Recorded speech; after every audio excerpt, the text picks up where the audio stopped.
So the mode of the realm of direct experience, which we feel intimately, subjectively, moves our hearts, has somatic effects, is a tricky but necessary realm to clarify, to purify, to move across, move through, move out of. These effects, these reactions, these irrational energies that can be very overwhelming or stifling.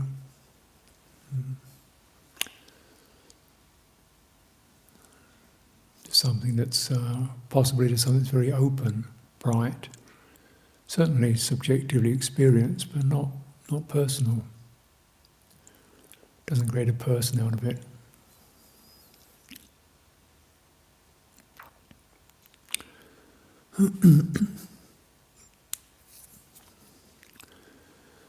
So certainly in meditation we can experience these effects, intense thinking,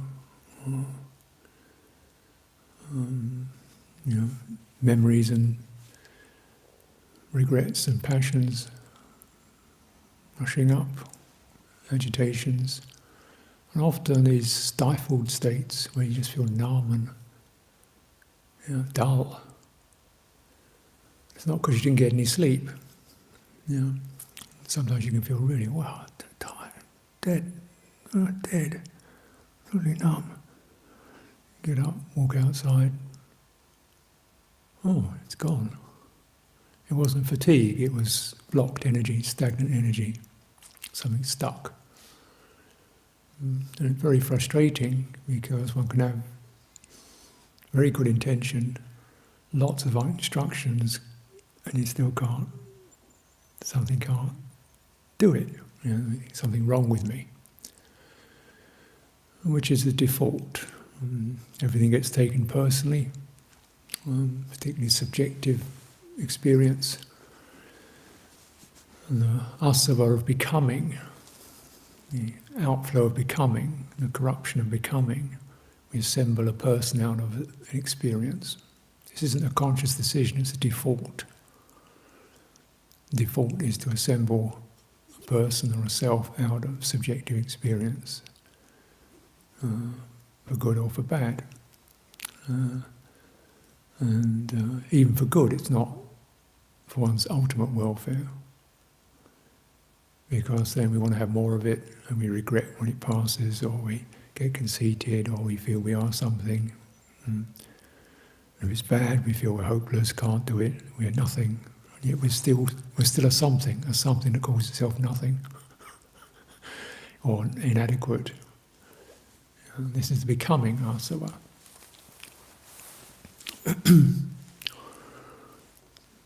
So these are quite common experiences in direct practice, particularly in meditation, sitting still, because there's nothing to deflect one's energy into. You can't sort of jump around, have a chat, have a cup of tea, read a book, things that are certainly blameless, but there's something we're moving out of the territory. Perhaps we have to. You can't, to manage it, to move out of that because it's just too stuck. But because one's moved out of it doesn't mean one's resolved it by any means. You move out of it. Maybe that's the best one can do at this time, gather some resources, return again. And certainly this life is built upon that compassionate understanding. We're just getting stuck, it's time to go for a walk. Getting really stuck, time to have a talk. Feel really overwhelmed, time to talk to somebody about it. You get some external support, so you move out of the territory, get some resources, confidence, goodwill, advice, whatever it takes, return again. Mm.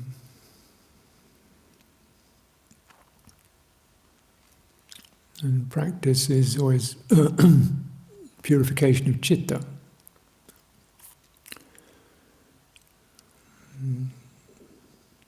It's citta that is both snared, trapped by the asava, so it's not a rational, directed decision, it's a default mode of this heart, you could say, in the subjective sense, citta, the me sense. And it's that which can also be liberated. So particularly in his renowned sequence of awakening knowledges, the third and most important knowledge of the Buddha had, insight, vision, knowing, was with the citta bright and pure, directed it towards the cessation of the asava. And citta, bright and pure, directed it towards, I think it's concentrated and bright, directed it towards the cessation of the asava, of the taints, corruptions, outflows. It's interesting. So if you think the citta concentrated, we call it consolidated. It's really gathered together. It's got its strength, its brightness, its power. It's sitting in itself. It's able to then begin to review the aspects of its experience that are still bound in self-view, in personhood, in becoming, in the leaning and inclination of the senses. And of course the most fundamental asava of the lot is avijjasava, the corruption, the outflow, the influence, the default influence that we all have of avijja, ignorance. And it says, then it says, his realization, ignorance was banished. So that's the king, that's the supreme one. Avijja.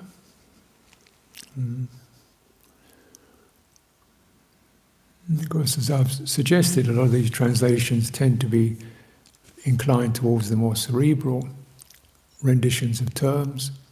So ignorance, we might think, needs some information. No, it's not about information. It's about being in touch. So vidya, is to do vedana, feeling. You don't get it, you don't feel it, you don't sense it. It's not words you need. You sense something, feel something, and you're not feeling it. You don't see it. You're not aware of it.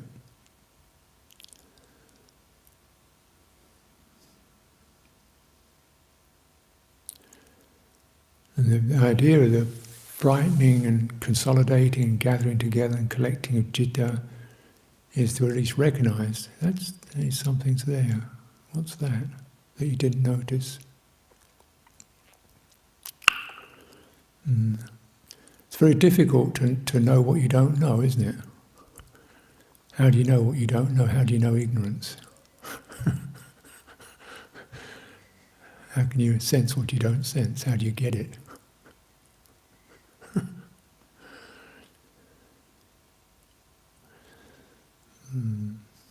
You start to recognize, hey, there's a numb place there. There's a very compulsive energy there. Blur. What's that? That compulsive jump, or that numbed out state, or that flustered state, or that kind of way your legs have gone, you feel disoriented.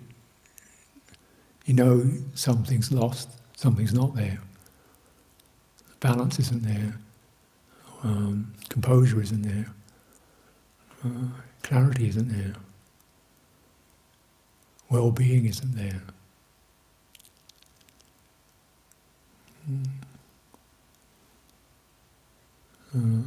And the really very positive aspect, though the Buddha certainly teaches dukkha, suffering and unsatisfactoriness.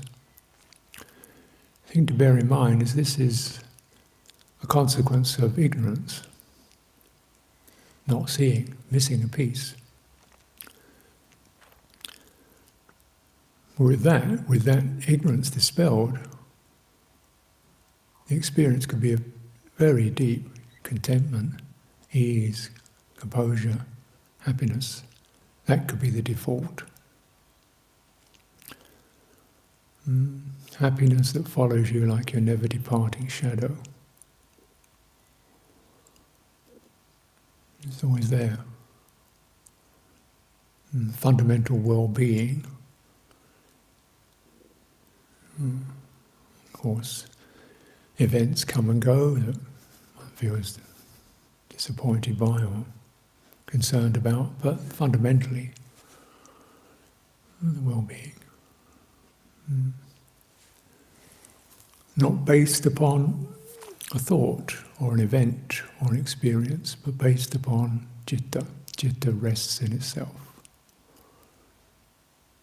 Its ignorance has been banished. Its missing pieces that we didn't know were missing have been retrieved. So we list up very simple qualities like feeling settled, feeling comfortable.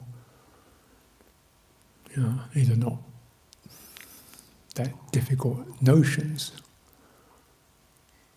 Feeling safe, feeling trusted, feeling welcome, and feeling good, feeling okay.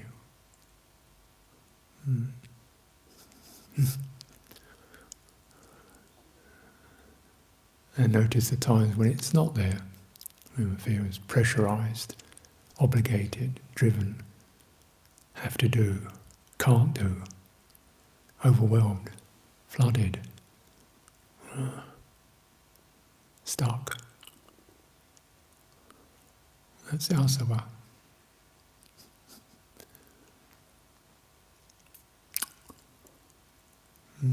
Something citta's contracted, or flat, or not full, not rich, not composed in itself.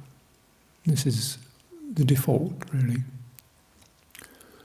Doesn't mean it's like that all the time, but these are pieces of the territory of citta that, in our direct practice, we enter or start coming up. And naturally upon those, becoming gets established. I am this, I was this, because of that, I will be this. I was that because he was this, I was that because they were that. I've always been like that because of this and that, and I got statistics to prove that, and therefore I will be, therefore because I am and I will be, I need to be this and that and the other. And because I was this and am this, I need to be that, so I better hurry up and get busy doing something to become something else.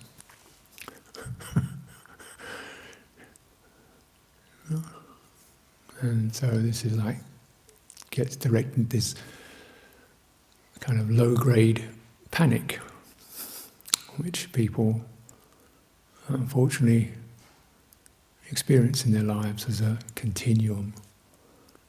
It's not necessarily intense, but it's continual nagging to become something, get something, so that you will be something.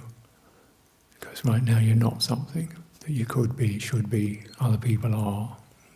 This kind of, so there the pressure comes up, and then the stories start.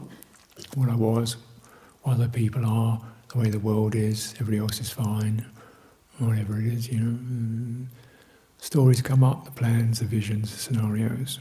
The mind gets very busy. At a certain point, the penny drops. Wait a minute, all I have to do is sit here. Just sit here with nobody bothering me, relaxing. Where did all this stuff come from? Something wrong. You can't sit here relaxing all day. No, you're not saying just for 10 minutes maybe. Just rest in your citta. You can't do this for the rest of your life. No, you're not doing it for the rest of your life, just doing it for 10, 15 minutes. But this isn't the way it's going to work in the world. I've got to no, just 15 minutes, that's all. What do I do about the state of the world? Just 15 minutes. If you sit in your citta, you might find out. Wow, suddenly life gets so intense, doesn't it? Because where does all it bubble up from? And citta's not settled. It's not settled, doesn't even know. It knows it's not settled, but it thinks because of these ideas and visions and scenarios that it conjures up from its unsettled state. So the results of the unsettled condition are sensed as the cause of the unsettled condition. The results of the unsettled condition, an agitated thinking mind, is experienced as the cause of it. No, you could say that. In a way, it does feed back, but why is the mind thinking and planning and figuring things out so much in the first place? Why don't you just say, that's enough now, stop. It's not a rational process, is it? You can't say, okay, well, I'll do some worrying in 35 minutes, but now I'll take a break. No, it doesn't work like that. I've got to do it right now. It's important. I'll just get this one idea. So we get that thing sorted out, then I'll be all right. Just get that thing cleared and I'll be fine.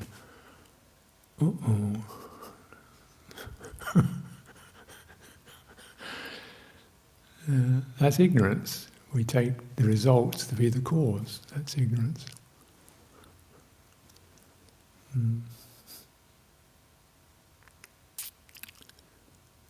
We take ourselves to be what we think other people think of me. We're not able to read other people's minds, and yet I think she doesn't like me. You see the way she didn't look at me? That proves it.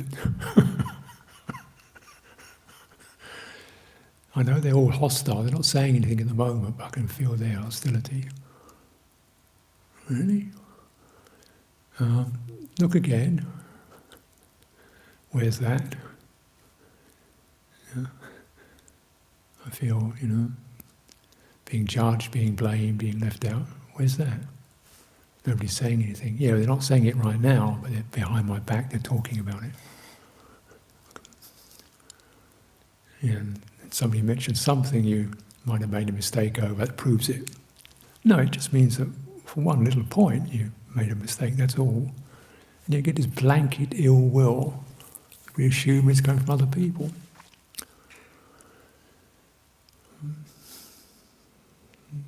Being judged. Well, who's doing that? Where does that come from?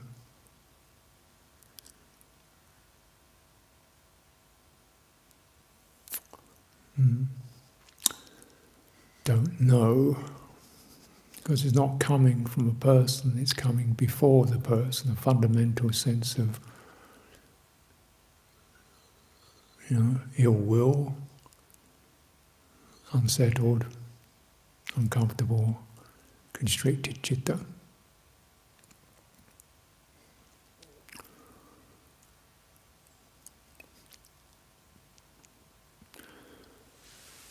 One can give examples that are comic to make it a little more clearly highlighted, but unfortunately it's not that comic. When you get a sense of what harm people put themselves into through these asava, what horrible things people put themselves into, kind of addictive, compulsive behaviours they get driven into because of these outflows or corruptions, and still thinking, or not even thinking, but compulsively driven into it. And something, even recognising it's not quite right and yet unable to do anything about it. Obsessive, compulsive, addictive behaviours obsessive, addictive self-views about them, then they become the default, and everything, the rest of the world then lines up in their eyes, in their hearts to verify it. You notice the things that your asava turn the citta towards. You select the piece that fits the wound, finds the arrow to fit it somewhere. Oh, there it is, proves it.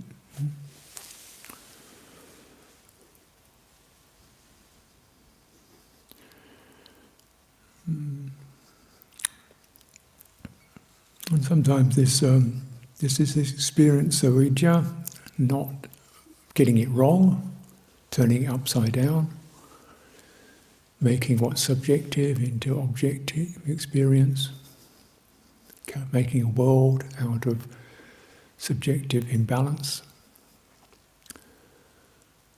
And sometimes it's experienced much more intimately just as a kind of stuck somatic state.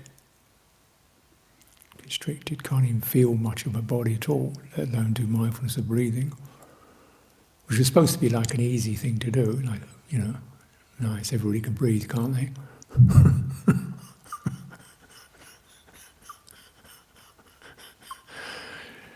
You can, but until you start focusing on it. Because with the focus comes the sankhara of attention, is a sankhara. And attention is not a neutral, attention is affected by the asava.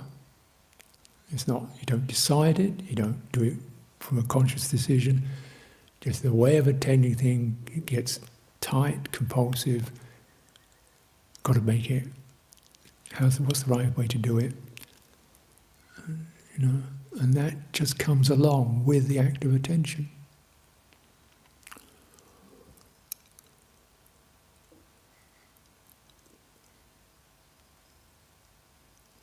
Attention is a sankhara, and it carries a certain intent.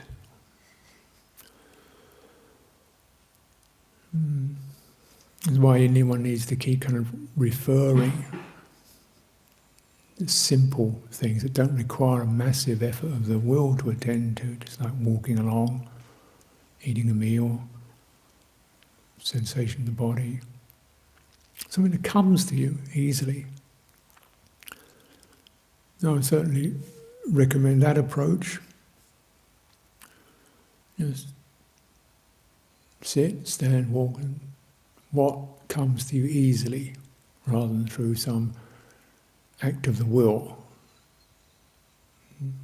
Yeah, there's a body here, I think. Feels like it. Is it all here? So belly, back, legs, feet, arms, hands, fingers. Can you sense it all? And if you can't, and some people can't, you sense what you can, be aware of that. And this particular process, vitaka, placing your attention where it can easily attend, just like it's just light. The sense of like dropping a leaf on a pond. You don't throw a rock in it, and it shimmers. Oh, that's it. Drop it again, it shimmers. Chitta picks it up. Yeah, get that. Okay, I can. And then with that resonance that citta experiences, when you do attend lightly, gently, repeatedly to what you can attend to without a massive effort of the will, you're much less likely to go into these asava territories, which are much more intense. So in a way, meditation should be fairly like 60-70% effort maximum. Some people maybe 50%. Because you don't even know what what the percentages are. A lot of people are running 110. So I'm just going to tell you something you can touch lightly, easily. And then linga. This is vichara, open, linga, listen. Okay, do it again. Do it again. Again. And the experience of your body that you're sensing, is anything more? Where's the edge of it? The skin. You can feel down your back. Can you? What's underneath that? Can you go into the leg? You're feeling your chest. Can you feel your shoulder? A little bit. What's behind that? What's above that? So you find, didn't realise you had a neck. You had a face and somewhere in the chest, and the missing bit. What's beneath that chin experience? So a sense of just really filling and opening into the entirety of it. It's all settled. You can practice like that. Partly because you're practicing the right kind of attention, which is just that flick, touch, listen, touch, listen. Till the whole thing becomes apparent. It's like sketching. Particularly in the constricted bodily states. And unfortunately, particularly in these high-pressure lifestyles that people come through, there's a lot of fundamental tension.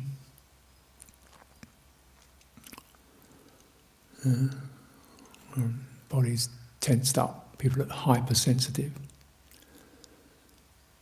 So I remember somebody I was talking to a few years back, and the person was really, kind of eyes popping out of the head with, got to practice, got to make it, got to get focused, trying harder to get focused on this thing, trying harder. What else should I do? I'm looking at this, I'm thinking, relax. The person goes, what? Relax? Relax? I say, relax. Relax? Didn't get it. What do you mean, relax? So, well, just relax, Relax. Knew what the word meant, didn't have a reference to it as an experience. Didn't actually have an actual direct experience of that quality. So it was harder and more. And then when you come to practice meditation, right, make an effort, commit yourself, make an effort, focus. These are all appropriate in the right way, but actually if you're on the ground, yeah. But if you're not even on the ground yet, you're up in some kind of hyperspace, not even grounded in your body yet, making effort, the effort has to be to get on the ground first of all, before you can start moving. So I remember saying to this person, well, can you feel your feet? Feet? I said, yeah, feet. No, not with your hands. Can you feel your feet in themselves? Looking like I'm crazy. After 2 years, she found her feet. Oh, that's what relax means. I said, yeah, that's what it means. You find your feet. And the energy comes out of that tight place and fills your entire body. Oh, relax. That's what that means. Yeah. It means you're now on the ground. Now when you're on the ground, now you can start, doing, if you want. And then you've got something you can measure. Because you just do these things intellectually, effort, right, more effort, how much effort. But you don't have a reference to what the direct experience is. Because the body, which should give you that, is so contracted. You can't get a somatic reference to it. So tense and more tense. So only when that citta is unfolded through the body, then we got feet on the ground. Oh, right, here I am. Now what kind of things need to be done? And we're not working in terms of abstract ideas like 5 indriyas, 4 iddhipadas, 7 bojjhangas, and so forth. You get samadhi, equanimity, metta, rapture, piti, which are all true, but as ideas, you put that lot into a mind that's ungrounded, they just start to fry.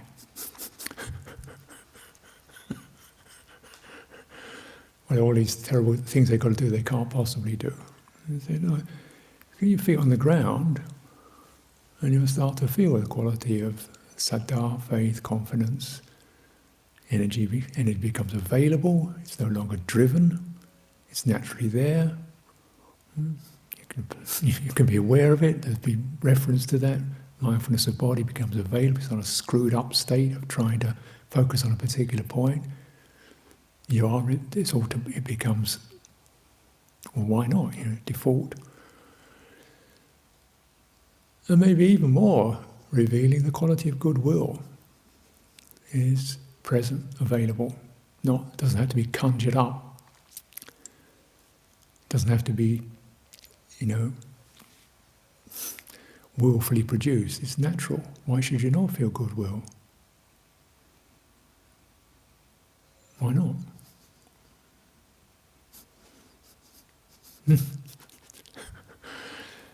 Yeah.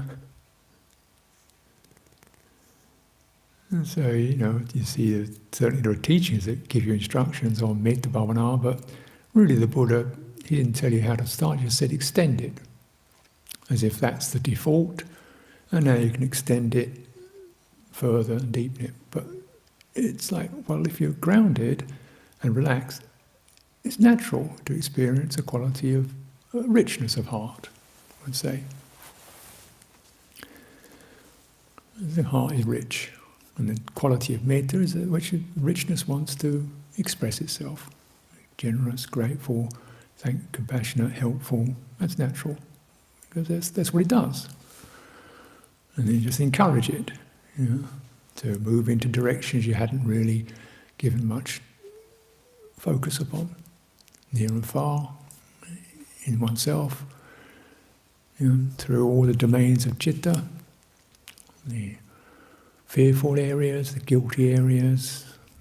It's said to be something that relieves the mind from regret about past errors. You touch into those kind of bruised, negative, contracted states, and this goodwill is not just a thought. It's not just an emotion, it's an energy, a richness of energy, heart energy.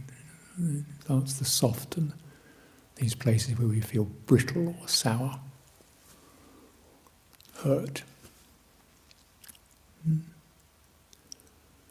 This is the territory, domain of citta. It's not thought, it's not really emotion, although it's got an emotional flavour to it. There's an energy there. It's warm and replenishing. Sit in that, you feel good. Saturates the body. This is the pervasive features of citta. It's not directed, it's not whipped up or pushed through some intention. It's a natural, resonant quality.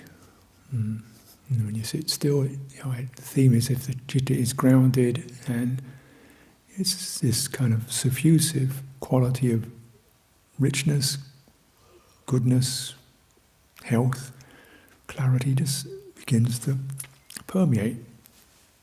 And that's the story with both these metta, karuna, mudita, upekkha, also these jhana experiences, which I think need to be reviewed more sensibly,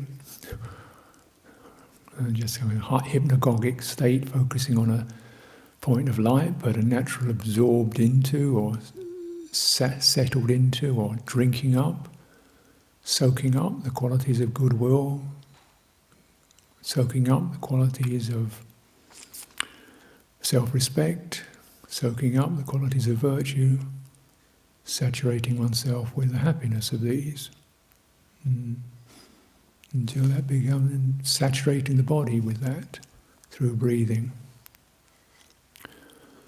So in this way, areas that were shut off become opened up. Area where one was not in touch become available. Places where one felt numb, confused, compulsive, open up. And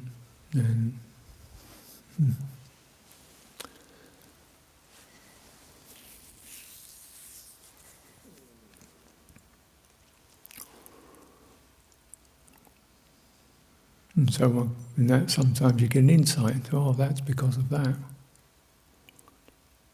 And that kind of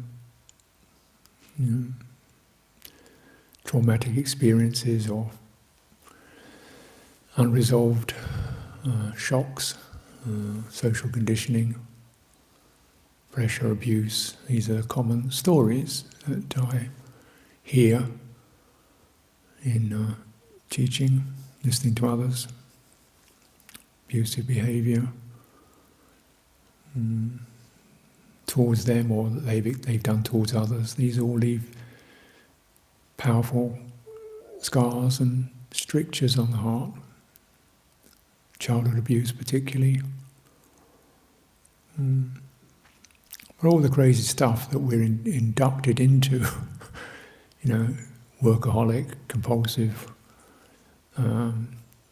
sensory addiction. So, you go along with it.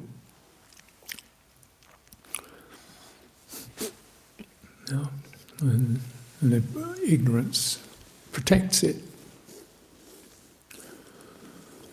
Well, ignorance protects it. So you say something like, sensory indulgence is difficult, dangerous, and so on. Being judgmental. Well, not really. Well, you could call it that, but like if somebody's in the ocean and you say there's a riptide out there, is that judgmental? Or is it just giving the person information? But all my friends are out there in the riptide. Yeah, I know. The riptides are part of the ocean. You say it's just part of life. It's normal. Yeah, it is normal to have a riptide in the ocean. It doesn't mean you go into it. Do you not feel it? The riptide of that, the passion of that, the compulsive nature of it. And so, person do feel it, but think that's good. That's called ignorance. We do it. Everybody else is doing it. That's ignorance too. Because you're not looking at what needs to be looked at. Citta. Driven, thrown, dumped into these currents.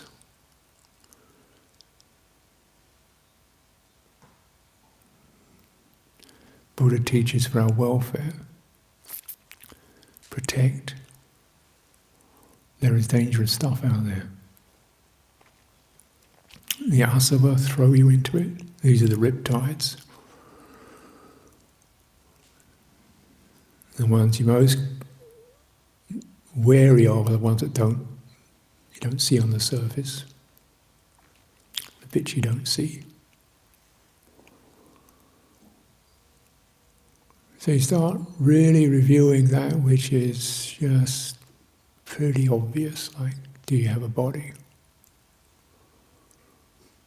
This is not We're not looking at great attainments, just do you have a whole body yet? Do you notice when you jump out of it? What throws you out of it? Do you notice the sense of slight regret when you realise, whoops, I just babbled away, what am I doing? Doesn't feel good. It's not evil, it's just something knows, compulsiveness. Chitta knows, and compulsive. I don't feel good about that. There's the asava. Throws. Compulsive organising, compulsive non-organising. It's not, any of these are okay. It's just when they become the default that you blur into. Compulsive responsible, compulsively irresponsible. It's compulsion. That's the riptide. What's going on? Probably trying to defend a self or become a self that will be okay. When it doesn't happen that way, get out of the riptide, you feel okay.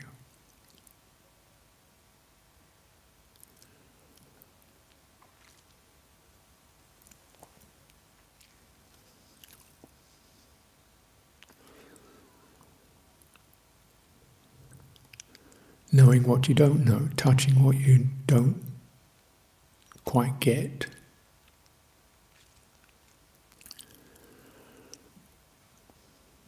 And, people develop more or less instinctively and naturally all kinds of strategies to cope with the missing bits. They become very good in certain areas that help to deflect or carry the pressure of the bits they're not carrying. So it's like, you take, say you've got a donkey, a four-legged donkey, and for some reason or another, one leg gets twisted up, perhaps it's got caught in wire or something, so it's only got walking on three legs. The three legs have to work harder, to compensate for that missing fourth leg. So they do work harder, and you can get on. But it doesn't feel, you can't skip, there's no lightness, there's no flow, you get rigid because you're missing that fourth leg. And then sometimes you get only two legs on the ground. There's another leg got caught up in something or other, so you've got a two-legged donkey. Those two legs work really hard, and people are impressed with that strength of those two legs. She's really good at that, he's fantastic at that, what a great thinker,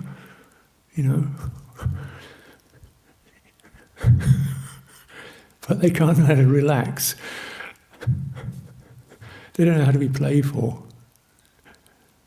They feel confused in being in groups of people, feel emotionally dysfunctional.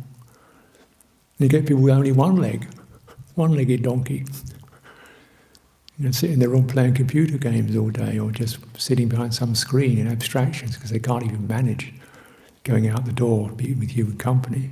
You get one-legged donkeys. Then you get donkeys with no legs. And these are the people who get put in asylums.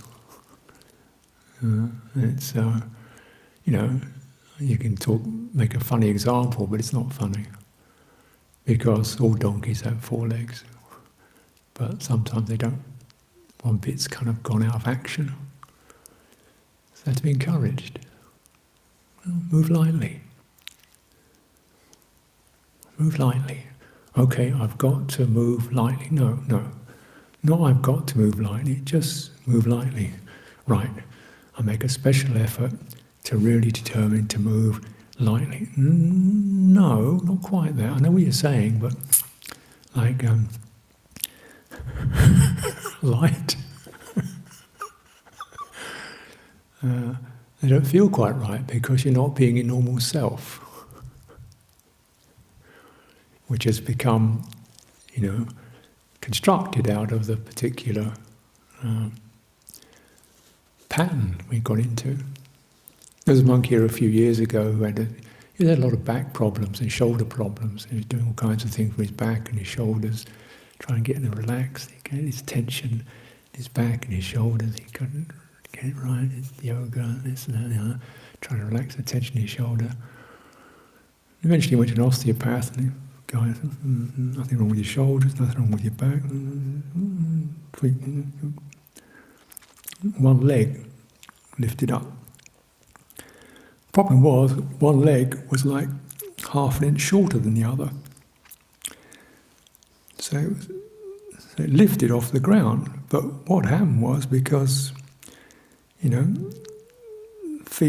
both feet land on the ground, there was a continual stress being created in the rest of his body to get that other foot on the ground. And when the osteopath released the stress in his lower back, the foot lifted. So the problem was just one leg is shorter than the other. But you never thought of looking at your leg because the pain was in your shoulder. Actually, that's where it transferred to. That feels funny, first of all. Don't know how to walk. Need to put some special shoes and, the back pain's gone. But it was psychologically very disorienting because the normal psychologies of drive and get it done are also released. Or get used to that and start to rebuild from that. Even if it doesn't feel so strong, doesn't feel so much like me, doesn't feel important, doesn't feel convincing, doesn't feel I'm getting anywhere. Get on the ground. And it's going to grow. Apply the quality of goodwill, it will grow.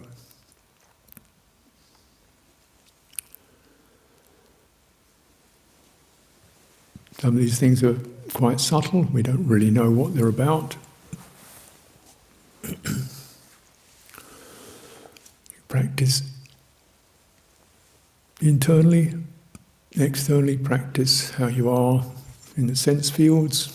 Externally, as you see, moving around, dealing with things, notice you're hasty or blurred or compulsive or negligent. What's going on? It's not about whipping or blaming, it's just about sensing. When I see that, this is what happens. Something to be investigated here. Slow it down. Look more carefully at that jump. When I see somebody and plop, jump. Look at that more carefully. That's all. And see the jump. Those are the pieces we need to open awareness around. The piece we don't know, the feeling of isolation or need to placate something. Who knows?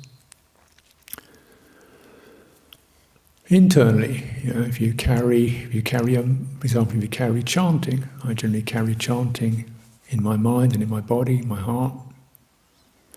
So if something seems to get dull or stuck or obsessive, then I can just go back to that. I don't necessarily chant out loud, I chant internally. There's a sonorous qualities, particularly I tend to use Pali, sacred language. Sounds are purer, clearer. It's not about the meaning of the words, it's the resonances. It's resonating that, so you can feel the impression of that steady resonance. And sometimes that helps to clear some of the stiffness or the murkiness in the mind, internally resonating. Simple phrase, the sound of it, Pali sounds, simple pure sounds, affect. These sounds are sacred because the whole Indian languages were constructed around, using sounds in particular ways to create resonances rather than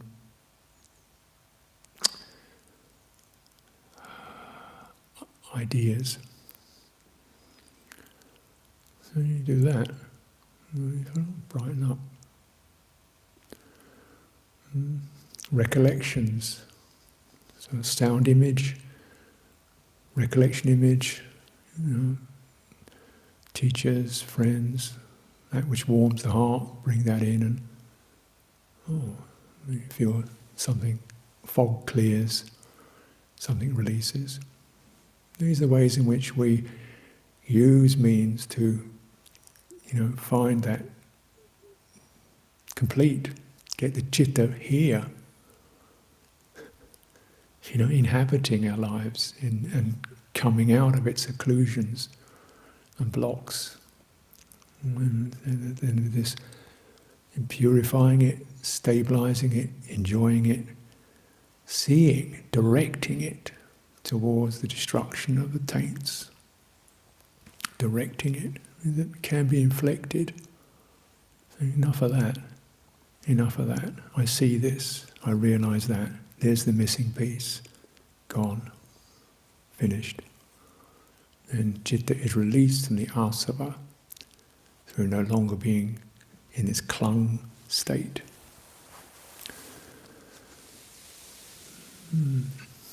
So let's take some time for direct practice.